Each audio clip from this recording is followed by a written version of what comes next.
반갑습니다. 네, 주찬영 전도사고요. 현재 주찬양교회 김포의 온양동에 있는데 작은 교회에서 이제 섬기고 있고요. 또 워시퍼스 무먼트라는 청년들 사역 단체에서 또 사역하고 있습니다. 오늘 이렇게 자리에 불러주시면서 간증을 좀 하라고 하셨는데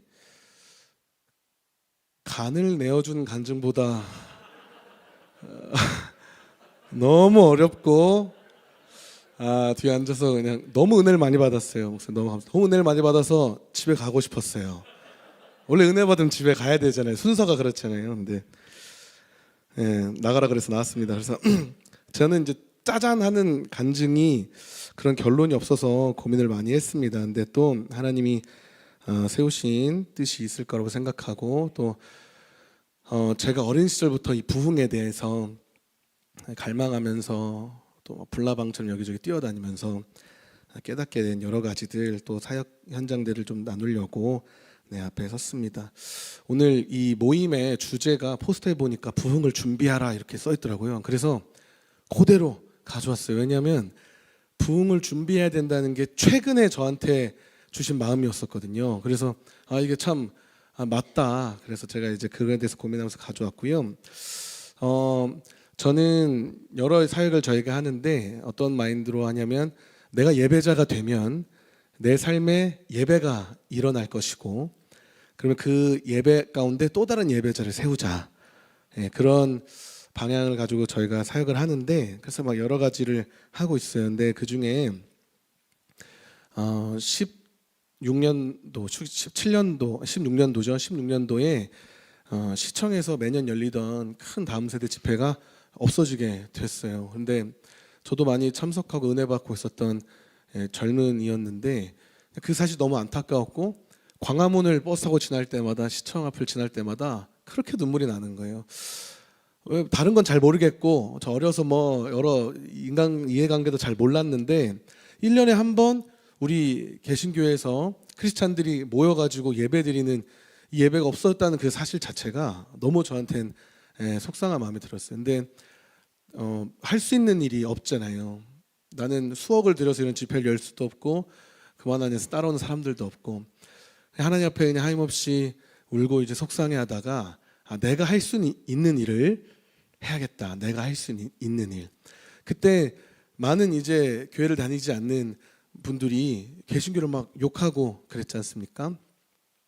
그래서 거리에서 좀 이런 마음 가지고 외치고 우리 믿지 않는 사람들에게 사과하고 예수님은 그런 분이 아닌데 우리가 예수님을 오해하게 만들었어요. 이런 얘기를 하면 좋겠다. 그래서 그때 같이 있던 동역자들에게 이런 마음을 나누고 준비를 하고 17년 4월에 이태원 이제 거리로 나가게 됐습니다. 그래서 주일 저녁마다 예배를 이제 드리는 거예요. 근데 믿지 않는 사람들이 봤을 때 어색하지 않으려고 그때는 믿지 않는 사람들이 볼 땐 공연처럼 보이고 믿는 사람이 볼 땐 예배를 드릴 수 있게 하면 좋겠다 해서 영어로 찬양을 많이 이제 했었죠. 그리고 밴드를 다 들고 나가가지고 했어요. 그렇게 시작한 게 지금 24년이 되었으니까 횟수로는 한 8년 됐는데 중간에 코로나 한 1, 2년 동안에는 저희가 합주실로 들어가서 예배를 영상으로만 이렇게 업로드했거든요. 그 빼면은 길거리 나간 게 한 4, 5년 정도 만으로 따지면 되는 것 같아요. 근데 코로나를 겪으면서 참 좋은 기회가 왔어요. 왜냐하면 이 예배를 이제 멈출 수 있는 좋은 명분이 되지 않습니까? 여러 일들이 굉장히 많았었기 때문에 그리고 한 치 앞도 이제 보이지 않는 이런 사역을 우리가 하면서 어떻게 해야 되지 이제 고민하고 있었어요. 근데 코로나가 어느 정도 이제 마무리되어가는 시점에서 하나님이 저희를 미국에 잠깐 갔다 오게 하셨는데 그 미국에서 주께서 저에게 강력하게 부흥에 대해서 말씀하기 시작하시는 거예요. 왜냐하면 미국의 땅에서 만난 이 청년들이 너무 갈급하고 너무 부흥을 사모하고 연합을 원하는데 되어지지 않는 모습들을 이제 보면서 누가 좀 미친 사람 한 명 여기 있으면 이거 될 것 같은데 이런 게 안 되는구나. 그래서 어쨌든 저는 한국에 있으니까 한국에서부터 이런 부흥이 일어나기를 기대하는 마음으로 돌아오면서 다시금 저희 동역자들에게 도전을 했죠. 주께서 부흥을 주실 것 같다. 부흥을 위해서 누군가는 예배하고 기도해야 된다. 이런 마음을 전달했는데 저희가 그 전에 어떤 주일 저녁에 시간을 보내고 있었냐면 김포의 어떤 이제 공간을 빌려서 주일 저녁마다 예배를 드리고 있었어요. 청년들을 위한 오픈 예배였는데 청년들은 안 오고 뭐 선교사님들이랑 목사님들이 많이 오셨어요. 막 전주에서 잠실에서 김포까지 막 오시는 거죠. 왜냐하면 임재가 너무 강했어요. 이거는 이런 일이 있나 싶을 정도의 예배가 매주일 저녁마다 일어나는데 막 코로나가 이제 마무리되는 시점이니까 강력하게 이제 홍보도 못하고 홍보해도 잘 안 오고, 그래서 왜 이런 시간 우리가 보내야지 6개월을 넘게 정말 강력한 예배를 저희가 경험했거든요. 하루는 제가 예배의 노를 섰는데 성령께서 아무것도 하지 말아라. 그래서 서가지고 2시간 동안 아무것도 안 했어요. 그랬더니 성령이 막 사람들을 만지고 막 역사하기 시작하는데 이런 예배도 있구나. 그래서 이 예배를 거리로 옮겨놓자. 이 임재를 거리로 옮겨놓자. 만약에 그 거리에서 이 청년들이 매주 3, 40명씩 모여서 이렇게 예배한다면 무슨 일이 벌어지겠는가 막 이런 소망을 가지고 22년도인가요? 23년도인가요? 4월부터 다시 저희가 예배를 거리에서 시작을 하게 됐어요. 그때부터 완전히 이제 부흥에 대해서 고민하고 예배를 드렸죠. 완전히 예배를 뭐 공연식 뭐 이런 게 아니라 진짜 딱 찬양, 말씀, 기도 해가지고 예배를 이제 드렸습니다. 부흥이 오고 있다고 확실한 마음 들었고, 진짜 제가 만나는 이런 사역지나 뭐 사역자분들이나 또 청년들의 이런 상태나 이건 부흥이 무조건 오겠구나 막 마음이 들었어요. 그래서 여러분 부흥이 오고 있습니다. 우린 준비해야 됩니다. 기도해야 됩니다. 부흥을 맞이해야 됩니다. 했는데 놀라운 걸 발견했어요. 안 듣더라고요. 부흥에 대해서 얘기를 하면 사람들이 잘 안 들어요. 안 듣는 게 뭐냐면 반응이 없어요. 왜 반응이 없지? 이런 고민을 하고 이제 생각을 하다가 발견한 것은 뭐였냐면 부흥이 필요 없구나. 지금 세대는요 부흥을 필요로 하지 않아요. 그렇기 때문에 부흥이 오는 게 별 관심이 없어요. 그래서 여러분 부흥이 뭡니까 도대체? 제가 발견한 부흥은 이제 하박국에 나오는 원어로 살리다 라는 게 이제 부흥인데, 그리고 부흥은 살아나는 거잖아요. 여러분 참 재밌게도 살아나려면요, 살아나는 것을 내가 원하려면 전 죽어 있어야 돼요. 살아있는 사람이 뭐 굳이 살아날 필요가 뭐가 있겠습니까? 근데 지금 세대 많은 젊은이들이 죽어 있으나 죽어 있는 줄 모르고 사는 거예요. 살아있다고 생각하고 이제 지내고 있는 거죠. 열심히 막 외치고, 때론 내가 세례 요한인지 누구인지 회개하라 천국에 가까이 왔다 막 길바닥에서 외치는데 듣는 사람이 없어요. 유튜브에 막 잘 찍어서 올리는데 조회수가 이제 부끄럽죠. 근데 놀라운 건 만나는 사람마다 잘 보고 있대요. 그래서 저희는 우리 구독자가 누군지 다 알고 있습니다. 누가 봤는지를 전 다 알고 있어요. 만나는 사람마다 잘 보고 이번에 메시지 너무 좋았다. 46명 중에 한 분이시구나. 저는 알 수 있죠. 사람들은 근데 잘 반응하지 않더라고요. 부흥도 잘 모르고 관심이 없어요. 저는 부흥에 대해서 이제 기도하면서 고민했어요. 부흥인 두 가지의 종류가 있다라고 나름대로 이제 생각하고 있는데, 한 가지는 우리 개인들의 부흥이죠. 내가 예수를 만나고 살아나는 일들이 연속되어지는 것, 내 개인의 부흥. 또 하나는 공동체적으로 하나님께서 역사하시는 대부흥의 사건들이 있다고 저는 생각하는 거예요. 그래서 저는 우리들은 우리 개인의 삶에서 신앙생활하면서 우리의 부흥을 추구하고 살아나기 위해서 애쓰고 하나님 앞에 정말 그리스도인으로서 살아나려고 애쓰지만서도 우리의 방향은 대부흥 운동을 사모하고 있어야 된다라는 어떤 이제 결론을 내리게 된 거죠. 정말 수많은 사람들이 몰려올 줄 알았어요. 너무 뜨거웠어. 그리고 너무 진짜였고, 기도하면 막 있잖아요. 하늘이 막 쫙쫙 열리니까 이건 지금 하나님 뭔가 일을 하실 것이 분명하다. 그리고 시작을 했죠. 아직도 기억나요. 다시 시작한 지 2번째 주였나 비가 엄청 내렸어요. 비가 오면 안 되는 콘티를 짜서 갔어요. 근데 비가 오는 날에 그냥 미친 사람들처럼 이제 그렇게 방방 뛰면서 하고 있는데, 막 찬양을 하는데 웬 건장한 남자 2명이 앞에 서더니 예배를 드리기 시작하는 거예요. 지금이야 저희가 이제 동역하는 사람도 많아지고 이 예배에 대해서 관심 있는 분들이 많아져가지고 예배드리러 오는 분들이 있는데 그때는 난 이제 한 명도 없었어요. 한 명도 안 오니까 지나가는 예배자를 붙들어 놓고 하나님이 예배를 이제 시키시더라고요. 그런 이제 소소한 어떠한 간증들, 하나님의 역사들, 부흥인가만 싶은 것들을 이제 바라보면서 왔지만 사람들은 관심이 없죠. 이 추운 겨울에는 더더욱 관심이 없어요. 예. 많은 사람들이 마음을 막 닫습니다. 그리고 대단하다고 해요. 와, 어떻게 추운 날 기타 치면서 말도 안 되는 걸 하시네요. 문자로 자기 따뜻하게 이제 보면서. 너무 안타까운 건 너무 추워서 틀렸는데 영상엔 추운 게 안 담겨요. 그냥 틀린 사람이 되는 거죠. 부흥에 대한 하나님의 메시지를 많이 받고 있어요. 많은 인파가 몰려오지 않았지만 거리에 나가면요 엄청난 역사들을 많이 경험하게 됩니다. 여러분 신앙생활이 심심하시다면 복음 들고 밖으로 나가보시는 걸 추천드려요. 왜냐면 복음 들고 나가면 엄청난 역사를 체험할 수 있어요. 말도 안 되는 간증을 매주마다 경험하고 있어요. 현장에서는 이 뭐랄까요, 이 세대의 분위기가 완전히 막 느껴지는 것 같아요. 이태원에서 그렇게 매주 예배를 드릴 때에 저희가 크리스마스가 이제 다가오니까 10월 초부터 크리스마스가 토요일이 2부였고 주일이 크리스마스 당일이었어요. 우리가 그 오랫동안 기도하던 페스티벌을 한번 여기서 열어보면 어떨까? 막 강사분들도 모시고 막 해가지고 기획을 하고 있었죠. 10월 29일에 대참사가 이태원에서 터졌어요. 너무 참담하더라고요. 예배를 드리고 여러분 이러다 다 죽습니다. 우리 하나님께 돌아가야 됩니다라고 외쳤는데 진짜 다 죽었어요. 그래서 이거를 어떻게 설명할 길이 없어요. 우리가 예배를 드리는데 이걸 누구랑 얘기를 해야지? 토요일 날 새벽에 이제 사고가 나고 주일이 됐어요. 여기저기서 연락이 오죠. 야 멈춰라. 너네 지금 나가서 예배 드리면 큰일 난다. 이거 아니다. 지금 분별 잘해야 된다. 근데 마음에 이거 사고 났다고 우리 이거 안 된다고 매주 드리는 예배를 멈춘다는 게 이게 안 되겠는 거예요. 그래서 막 악기 치고 이렇게 할 수는 없으니까 가서 기도라도 하자. 안 되겠다. 그래서 가서 저희가 둘러서 가지고 기도를 했죠.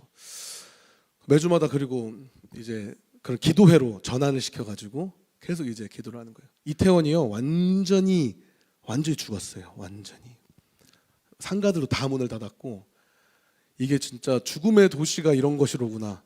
이태원에 가면 볼 수 있어요. 지금도 사실 회복이 안 됐어요. 1년이 지났는데 지금도 회복이 안 됐어요. 그 사람들 지나가는 사람들 보면요 저희가 밖에서 예배를 드리면 지금 현재 이 사람들이 어떤 상태구나를 너무 이게 확 느껴지거든요.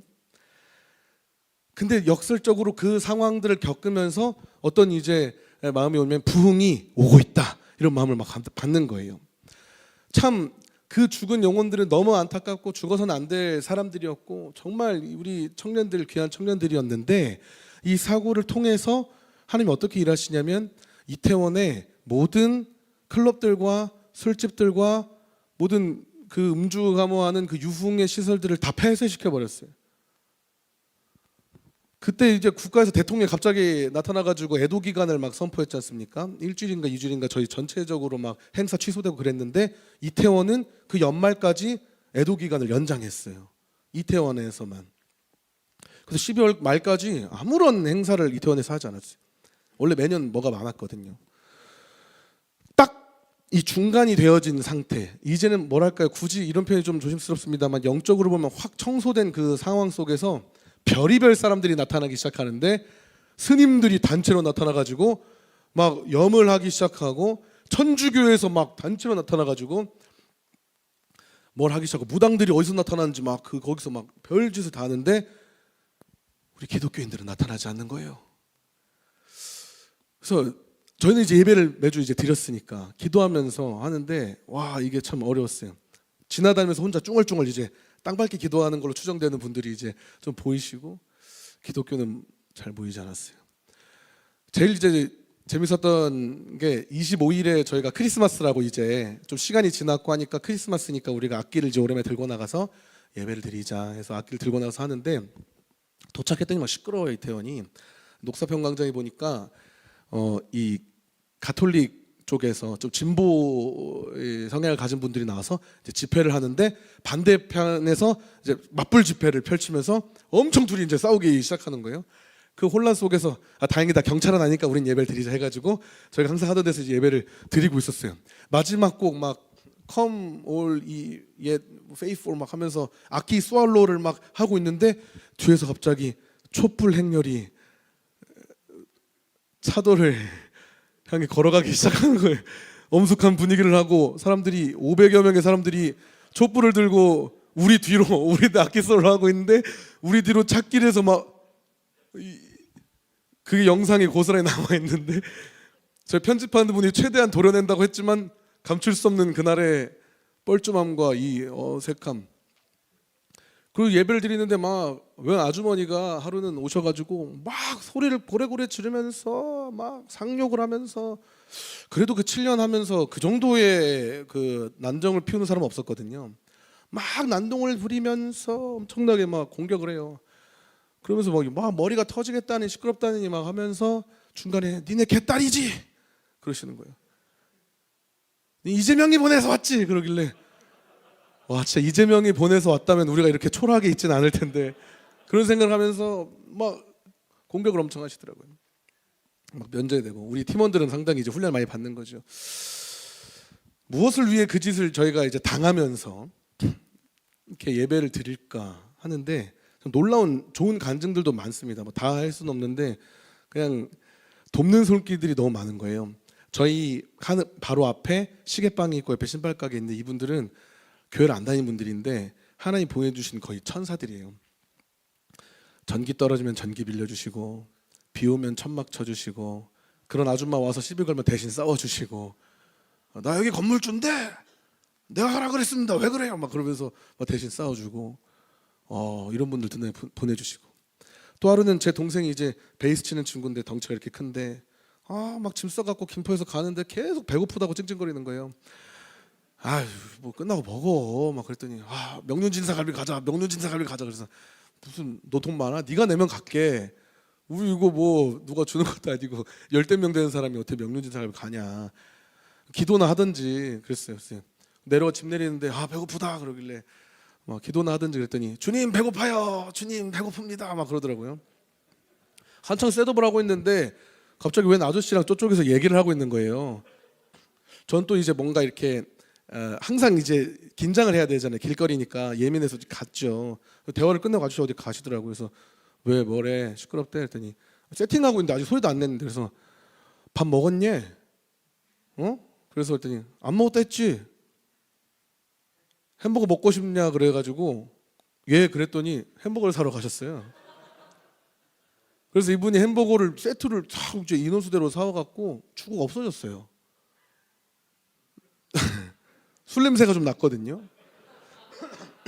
확실한 건 예수 믿는 분은 아닌 것 같고, 열심히 하라고 막 그러면서 이름 모를 분들이 막 예배 드리고 있는데, 저희는 따로 헌금함이나 뭐 이런 게 없잖아요. 길거리니까. 갑자기 하고 있는데 갑자기 와서 막 이렇게 주고 가세요. 너무 민망해요. 이거 5만 원짜리 막 이렇게 이거 어떡하지? 그러니까 하나님이 뭔가 계속 돕는 사람들을, 우리가 뭔가 잘 가고 있다는 어떠한 것들을 보게 하시고 힘을 주시는 사건도 많이 있죠.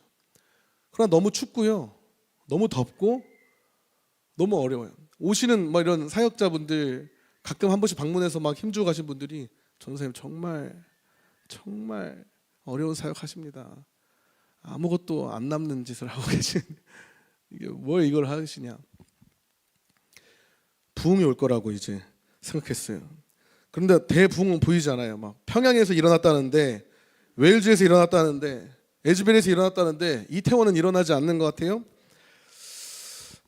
근데 계속 하나님이 저한테 얘기를 하시는 거예요. 오늘 에스겔 말씀을 보니까 하나님이 저들이 듣든지 듣지 않든지 예언하라고 말씀하시는 거예요.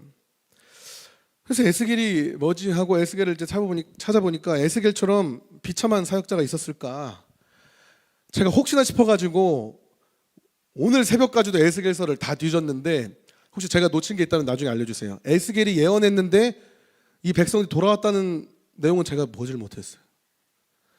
에스겔이 어떻게 했냐면 왼쪽으로 누워가지고 390일 동안 예언하고 오른쪽으로 누워서 40일 동안 예언하고 떡을 막 어떻게 주님이 알려주신 레시피로 빚어가지고 사람 인분으로 구워 먹으라고 대변으로 그 구워 먹으니까 에스겔이 다 순종하겠는데 주님 이건 진짜 저도 펄슨이에요 그러면서 안 된다고 하니까 그럼 쇠똥으로 구워 먹어라. 아니 그 짓을 다 순종을 해요. 심지어 아내가 죽었는데 슬퍼하지 마. 눈물 한 방울 흘리지 마. 다 순종합니다. 아무 말도 안 하고 순종을 하는 거예요. 그렇게 했는데 이스라엘 백성 돌아오면 좋겠잖아요. 야 회개해라. 주님이 돌아오라고 하신다. 너네 안 그러면 이렇게 누워가지고 되고 저렇게 누워가지고 되고 완전 이렇게 어려워지는 거야. 돌아와야 돼. 돌아왔다는 내용이 없어요. 평생을 젊은 날에 불림받아가지고 하나님께 끌려다니면서 사역하고 외쳤는데 돌아온 사람이 없어요. 그런 사람들이 성경에 많습니다. 이 시간 다 찾아볼 수는 없겠지만 왜 아무도 듣지 않을까? 이러한 사역은 무슨 의미가 있을까? 고민도 많이 하고 지치기도 하고 제가 막 성령에 충만해가지고 이태원 거리에서 여러분 부흥이 오고 있습니다. 회개하십시오. 천국에 가까웠습니다. 막 외쳐요. 막 청년들이여 일어나라 막 외치고 돌아오는 차에서 우리 동역자한테 야 부흥이 오겠냐? 어떻게 생각하냐? 안 올 것 같은데 아까 부흥이 온다며요 그러더라고요. 그렇게 하긴 했는데 어렵다. 막 그런 시간을 지금 수년째 하고 있는 거예요.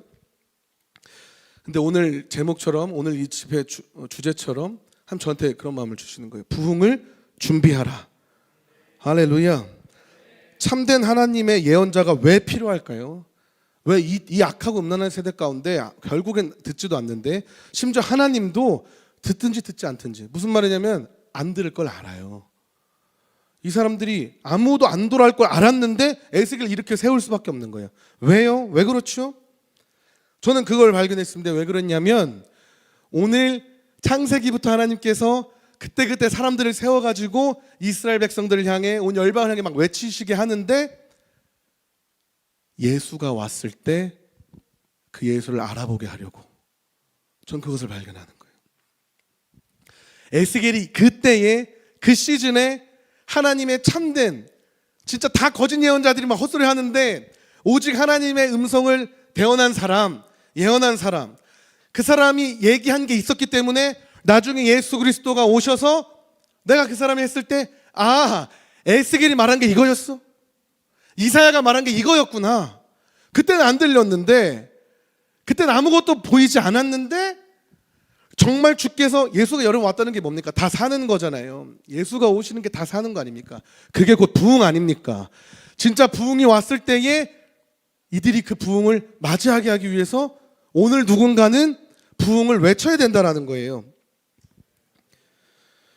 대부흥의 사건들을 살펴보니까 우리는 그때 쓰임받은 그 한 사람들을 기억합니다. 웨일즈의 에반 로버츠, 원산의 로버트 하디 선교사님, 평양의 길선주 목사님 이러한 부흥의 사건들에는 우리는 막 누군가를 하나님께 세워가지고 놀라운 막 10만 명의 사람들이 일으켰고 600명의 사람들을 통해서 나라를 바꾸었고 우리가 얘기하지만 사실 그 이전에는 부흥을 갈망하던 수많은 이름 없는 목사님들과 성도들이 있었다라는 거예요. 부흥을 준비하는 사람들이 있었다라는 거죠. 이러한 부흥의 사건들에는 이름 없는 예배자들의 갈급한 울부짖음이 있었다라는 겁니다. 모두들 잘 아시는 영국 헤브리디스 제도의 루이스 섬에 일어난 대부흥 운동이 있었어요. 덩컨 캠벨이라는 유명한 영국의 이제 부흥 강사님을 주축으로 일어난 부흥의 사건이었죠.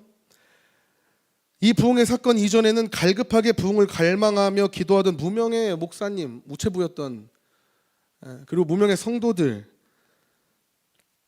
84세의 관절염 장애를 가진 패기 스미스 할머니 82세 시각장애를 가진 크리스틴 스미스 할머니의 기도가 있었다라는 겁니다. 주님 부흥을 주십시오. 이 지역을 다시 살려주십시오 했다라는 거죠. 우리가 잘 아는 에즈베리 대학의 부흥 사건도 마찬가지죠. 2019년 2월부터 매주 금요일 2시에 부흥을 갈망하는 기도회가 있었다라고 해요. 여러분 잘 아시는 중국계 말레이시아인 홍이라고 하는 교수님도 마찬가지입니다. 잘 교수 생활 신대원 신학교에서 하시다가 하나님 부르심 받아서 2019년부터 부흥을 위해서 거기 머물면서 기도를 했는데 2020년에는 더 한 발 더 나가서 앞뒤로 피켓을 매들고 막 회개하라, 천국에 가까웠다, 부흥을 위해 기도해야 된다, 이런 걸 적어서 매달고 캠퍼스를 누비면서 부흥에 대해서 막 외쳤다라는 거예요. 그래서 그 사람의 별명이 사람들은 샌드위치맨이라고 불렀대요. 맨날 그러고 다니면서 이렇게 하니까. 근데 그분을 하나님께서 부흥이 일어나기 전에 뉴욕으로 옮기시고 다른 사역으로 바꾸게 하시고 부흥이 일어났어요. 오늘 누군가는 하나님의 마음을 가지고 외쳐야 하는 줄로 믿습니다. 지금 이 시간에 누군가는 올바른 하나님의 말씀을 전했다라는 것을 저들이 알게 해야 된다는 거예요. 오늘 누군가는 그 말을 외치고 있어야 되는 거예요. 예수 그리스도가 오기까지 중간에 다리 역할을 누군가는 하고 있어야 된다는 거죠. 징검다리가 필요합니다. 그 징검다리는 뭐냐면 순종하는 사람이요. 오늘 하나님은 순종하는 사람을 각지에 배치하세요. 누가 나를 위해서 이것을 외쳐주겠느냐? 누가 나를 위해서 부흥이 일어날 것을, 내가 이들을 살리길 원한다는 것을, 내가 이 백성들을, 특별히 우리 청년 세대, 다음 세대들을 사랑한다는 사실을 누가 좀 얘기하고 있겠느냐? 그러면 그때에 하나님이 일을 일으키실 때에, 저들이 알게 하려고, 할렐루야. 오늘 이 너무 놀라운 모임에 제가 올 수 있게 돼서, 사실 전 여러 번 여기 이 모임에 왔었거든요. 예배드리러도 오고 찬양인도 하러도 오고 그랬었는데, 여기 마지막 때에 부흥을 필요로 하지도 않고 부흥에 관심도 없는데 오늘 부흥을 준비하려고 이 자리에 우리 감리교인 분들이 모인 거 아니겠습니까? 저는 감리교는 아니지만 제가 만난 감리교회 목사님들, 사역자분들은 하나같이 왜 이렇게 열정적이시고 뜨거우신지, 뉴스와 신문으로 볼 땐 뭐지 싶은데 실제로 현장에서 뵙는 분들은 굉장히 훌륭한 분들이에요. 전 그래서 제 머릿속에는 감리교회 목사님은 다 최상일 목사님 같을 것이다. 그러니까 이런 이제 착각이 아닌 것 같아요. 왜냐하면 여기 와보니까 그런 거예요. 청년들도 다서기청 같을 것이다, 막 이런 생각들 가지고 있어요. 왜 이렇게 감리교랑 잘 맞는가 봤더니 존 웨슬리 우리 창시자님, 뭐 선교사님 뭐라고 불러야 되죠? 창시자분께서 아니 길거리에서 설교를 하셨더라고요. 아시죠 여러분? 영국 교회에서 설교 자리를 안 주니까 안 되겠다, 열방은 나의 교회다 해 나가가지고 어쩐지 길바닥 영성, 감리교 이꼴 길바닥 영성 아니겠습니까? 사람들이 인정 안 해요. 사람들이 칭찬도 안 하고 봐주지도 않고 몇 명 모이는 것 같지도 않고 힘이 없는 것 같으나 그 자리에서 예수 그리스도의 메시지를 전하고 있는 사람들 있지 않습니까? 누군가 뭐 인정하고 이런 건 중요하잖아. 오직 하나님께서 나에게 말씀하신 것들, 하라고 한 것들에 대해서 순종하고 아멘하고 그 자리에 서서 얘기하는 것, 그러면 하나님이 일하시는 거예요. 할렐루야. 너무 얼마나 놀라운 일이 있으신지 아십니까? 이태원 감리교회에 있어요. 바로 저희 예배 드리는데 도보로 12초면 갈 수 있어요. 한 번을 안 나와 보다가 어느 날 이렇게 예배를 막 열심히 드리고 있는데 웬 청년 하나가 왔다가 딱 보면 알거든. 길거리에서 저 사람 지금 예배 드리고 있고 은혜 받고 있다는 사실을 알아요. 근데 인사하려고 그러면 도망가는 거예요. 한 3개월을 도망다니길래 잡았어요. 햄버거 사줄 테니까 따라와라. 그래서 사람에게 누구냐 당신 그랬더니 이태원 감리교회 청년인데 너무 은혜를 많이 받고 있다. 그래서 저희가 그 친구를 타고 들어가서 그 교회 잠입을 했죠. 수련회 때 저희를 초청해서 제가 가가지고 막 니네가 뭐 하고 있냐 하면서 했어요. 그래서 그 교회에서 매주 예배 드리러 와요, 청년들이. 지난주에 저한테 와가지고 뭐라 그러냐면, 저희 이제 예배가 살았어요. 저희 올해 청년부에서 셀리더 10명 세웠어요. 저희가 그때 워시퍼스한테 은혜가 필요했는데 이제 저희 교회에서 은혜가 돼요. 그럼 됐습니다. 이제 알아서 하세요. 살았습니다. 본인들이 그렇게 고백하는 거예요. 그런 사람들이 매주 생겨요. 저희는 그냥 자리에서 예배를 드렸을 뿐인데, 하던 얘기 매주 똑같이 했을 뿐인데, 사람들이 살아나고요, 예배가 살아나고 교회가 살아나고, 할렐루야. 놀라운 일들이 막 일어나기 시작하는 거예요. 여러분, 예배 세우는 거 어렵지 않습니다. 예배자 한 명만 있으면 돼요. 그 사람이 그냥 그 자리에서 매주 가서 예배 드리면 되는 거예요. 경험해 보셔서 아시잖아요. 신림역 장악하고 있었다고 다 들었어요. 저도 그냥 그 자리에 서서 지키고만 있으면 돼요. 예배라는 것을 하고만 있으면 돼요. 나머지는 하나님이 하신다라는 거예요. 오늘 우리가 부흥을 준비하는데 다른 거 필요 없어요. 그냥 예배 드리고 그 부흥을 사모하고, 진짜로 오늘 이 자리 가운데 성령께서 부흥을 주신다면 감당할 수 있겠는가 질문만 계속 던지고 있자고요. 성령이 떨어졌는데 임재가 강력하게 임했는데 막 예배가 안 끝나야 되는데 나 급한 일 있어서 빨리 가봐야겠다. 차 좀 빼주세요. 막 얘기하고. 그게 부흥을 준비하는 사람이 아니죠. 부흥에 관심 있는 사람은 부흥을 준비하는 사람은요 있지 않습니까? 부흥을 절대 놓치지 않아요. 믿으십니까? 왜냐면 그것만 쳐다보고 있으니까. 절대로 부흥이 일어났을 때 모른다고 할 수가 없어요. 그것만 쳐다보고 있었으니까. 누구도 이 하나님의 마음을 가진 자들을 막을 수 없습니다. 여러분 너무 잘하고 계시는 것 같아요. 오늘 우리는 부흥을 준비해야 하는 줄로 믿습니다. 기대해야 됩니다. 오늘 성령께서 부흥을 일으키실 것을 반드시 우리 주님은 당신의 백성들을 살리기 위해 그 부흥을 부어주시는 줄로 믿습니다. 오직 예수만 바라볼 때 우리는 하나님 나라를 발견할 수 있죠. 그것은 소망을 일으키고 믿음을 일으키고 사랑할 수 있는 힘을 우리 가운데 부여합니다. 그래서 마지막 때에 소망을 잃어가는 이 세대 가운데 아무도 부흥에 관심 없는데 나 혼자 이게 잘하는 건가? 하나님 저는 뭐 언제까지 이렇게 해야 됩니까? 할 때 하나님 앞에 주저앉아 엉엉 우는 그 한 사람의 예배자 있지 않습니까? 난 할 수 있는 게 아무것도 없고 이게 뭐 하는 짓인가 막 현타오고 하나님 앞에 엉엉 우는 그 예배자. 그럼 저는 부흥이 오기 전까지 그 부흥을 맛보지도 못하고 그냥 이렇게 순종하고 그냥 가는 겁니까? 아니요, 그렇지 않아요. 절대로 하나님은 그 자기 앞에서 앉아가지고 그렇게 엉엉 우는 사람 있잖아요. 기도도 안 나와서 탁탁 막혀가지고 그 엉엉 우는 사람 하나님 절대로 가만 내버려두지 않으십니다. 세상에서 누구보다 부끄럽지 않게 하나님이 세우시고요. 그 사람 절대 비굴하게 정수리 안 보여주도록 하나님이 책임지신다니까요. 무슨 하나님께 쓰임받는 그냥 하나의 도구로 쓰임받다 버려지는 절대 그런 존재 아니고 오늘 하나님 앞에 목 놓아 우는 그 사람 있지 않습니까? 하나님 생명을 좀 살려주십시오. 이 땅 가운데 우리 청년세가 일어나게 하시고 특별히 우리 감리교회가 일어나서 그 부흥을 감당하는 사람들 되게 하여 주시옵소서 라고 아무도 몰라주지만 앉아가지고 엉엉 우는 그 한 사람 오늘 하나님이 절대로 놓치지 않으시고 끝까지 책임지시는 줄 믿으시기 바랍니다.